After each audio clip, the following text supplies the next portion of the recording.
We are back with breaking news just into the Real America's Voice newsroom. The Atlantic's editor-in-chief, Jeffrey Goldberg, has just released more messages from that Signal chat group he was in which discussions about an upcoming strike on the Houthis in Yemen took place. The chat, of course, was meant only for Trump officials to see, but he was included inadvertently.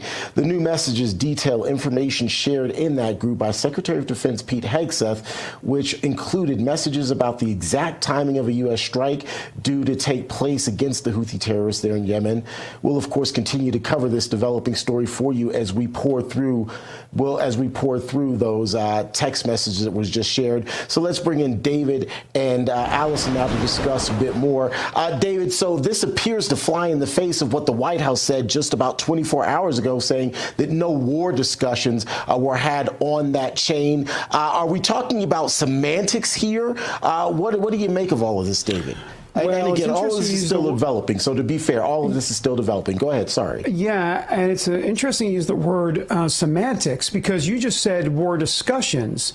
Of course, they're saying, the White House is saying no war plans were discussed. So what's the difference between a war discussion and war plans? Well, there's a big difference between both. And were war discussions held? Well, of course they were. We've seen them already. We know that's true. The White House isn't even denying that discussions were had. It was a signal chat.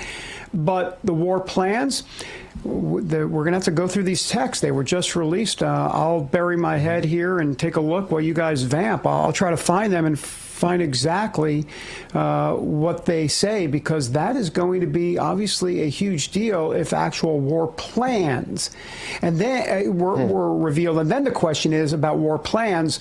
Well, what's the definition of plans? I have a feeling we're going to be to, the definition of is, that type of stuff. Allison, here we go. Yeah, I do think it's semantics. And you can see in the messaging that they talk about going to a higher level of security within the conversation. So I think they certainly realize that whatever they were discussing, okay, cut it here and move to a higher level of security. So, yeah, I do think it's semantics.